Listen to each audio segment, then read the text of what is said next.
It was a warm Friday morning, May 25, 1979. In the SoHo neighborhood of Lower Manhattan, a 6-year-old boy named Etan Patz stood at the front door of his apartment, ready for a small adventure. That morning, he asked his mom for something simple, but monumental, the chance to walk to the bus stop by himself. It was only 2 blocks away. Etan was independent, curious, and proud to be growing up. With his blue eyes sparkling, he looked up and said, "It's fine, Mom. I can do it." He wore his favorite outfit, carried a school bag decorated with elephants, and held a $1 bill to buy a soda on the way. His mother, Julie, watched as he disappeared around the corner. That was the last time anyone would ever see Etan Patz alive. Before we go deeper into this tragic story, please like this video, comment "Justice for Etan," and subscribe for more real stories that deserve to be told. When Etan didn't come home that afternoon, panic swept through the Patz family like a tidal wave. Julie Patz called the school. He never made it. Police were notified. That same evening, the neighborhood was swarming with NYPD officers, bloodhounds, and helicopters. Flyers bearing Etan's face were taped to lampposts, shop windows, and subway walls. His bright smile and tiny stature, just 3 feet 4 inches, were now plastered all over New York City. Parents in SoHo began holding their children's hands tighter. A sense of dread hung over the community. How could a little boy simply vanish into thin air in broad daylight? As days turned into weeks and weeks into years, the trail went cold. No one saw what happened. There was no body, no evidence, just heartbreak. In the absence of answers, Etan became a symbol, a child who vanished without a trace. His disappearance ignited national awareness, ultimately leading to the establishment of the National Center for Missing and Exploited Children and the now familiar images of missing kids printed on milk cartons. For years, investigators zeroed in on one man, Jose Ramos. He was a convicted child molester who had been romantically involved with a woman hired to walk Etan home from school. Ramos fit the profile. He was obsessed with young boys, particularly ones who looked like Etan. He admitted that he saw a boy who might have been Etan at a park on the very same day the boy vanished, and yet he always denied killing him. Detectives were convinced he was their man. The pieces seemed to fit, but never tightly enough to press charges.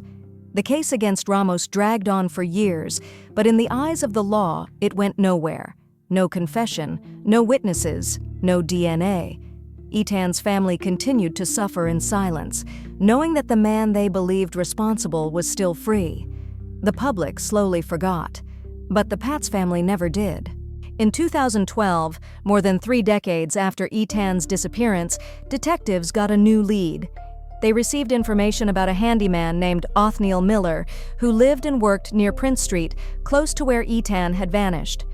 Miller admitted to knowing Etan, and suspiciously, he had poured fresh concrete in his basement shortly after Etan disappeared. Police moved in. Media surrounded the building as jackhammers tore through the floor. It was one of the most high-profile digs in New York's history. People waited with bated breath, hoping for closure. But all they found were animal bones. No trace of Etan. Yet the massive news coverage sparked something unexpected. A phone call came in from New Jersey, from a man named Jose Lopez, and that call would change the case forever. Jose Lopez told detectives something chilling. His brother-in-law, Pedro Hernandez, had confessed, decades earlier, to killing a child in New York City. At first, no one believed him. Pedro was a quiet man, a bit off, and prone to odd statements. But Jose wasn't the only one who heard the story. Pedro had also told his wife, his prayer group, even a childhood friend. For years, he spoke of strangling a young boy in a bodega basement in SoHo. No one had taken him seriously, until now. Police brought Hernandez in for questioning. He was 51 years old, a former stock clerk who had once worked at a small grocery store near where Etan had vanished. During 7 hours of interrogation, Pedro began to talk, and what he said stunned everyone. Pedro Hernandez confessed in chilling detail. He told investigators that when he was 18 years old, working at the bodega on West Broadway and Prince Street, he saw Etan walking by. He lured the boy into the store with the promise of a soda. Down in the basement, he said, "Something took over me." He described grabbing Etan by the neck and choking him until the boy went limp. Pedro claimed that Etan was still alive when he placed his small body in a plastic bag, then shoved it inside a cardboard box. He said he left the box on a nearby street corner. Then he went back to work like nothing had happened. There was no body, no physical evidence, just Pedro's soft-spoken, matter-of-fact words. But in the minds of investigators and the public, those words were enough. With no DNA, no forensics, and no motive, Pedro Hernandez was arrested and charged based solely on his confession and hearsay accounts from people who remembered his odd admissions. The community, especially the Patz family, felt a sense of justice. Finally, someone was held accountable. But the defense had a different story. Pedro's attorney argued that he suffered from schizotypal personality disorder, a mental illness similar to schizophrenia. Pedro had an IQ of around 70. He was on antipsychotic medication. He was suggestible, easily influenced, and prone to confusion between reality and imagination. They argued that Pedro had built a false memory in his mind, a fantasy so vivid that even he believed it was true. But the jury wasn't convinced. In 2017, after a mistrial in the first case, Pedro was convicted of second-degree murder in the second trial. The verdict was met with a powerful emotional response. Etan's father, Stanley Patz, addressed the court and Pedro with fire in his voice and tears in his eyes. "After all these years," he said, "we finally know what dark secret you kept locked in your heart.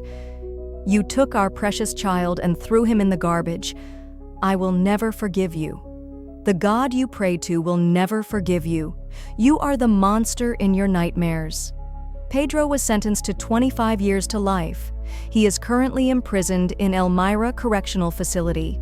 He will be eligible for parole in 2037. For the Patz family, justice was finally served, or so it seemed. Pedro's attorney, Harvey Fishbein, still believes his client is innocent. He argues that the confession was unreliable, extracted under psychological pressure from a mentally ill man. Pedro had no criminal history, no violent past, no connection to Etan beyond working nearby. Fishbein continues to appeal. He argues that Pedro's rights were violated, that his statements were made without proper legal safeguards, and that the system wanted closure more than truth. In 2024, a federal court rejected their appeal.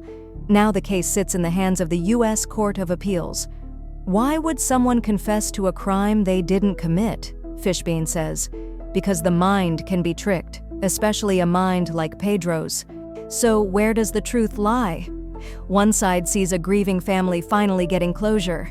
Another sees a mentally ill man wrongly imprisoned for a crime he didn't commit.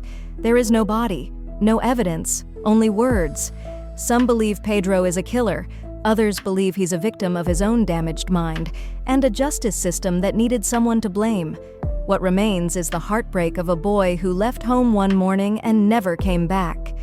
Etan Patz's name changed America, sparked reforms, and lives on as a symbol of every child who went missing and was never found.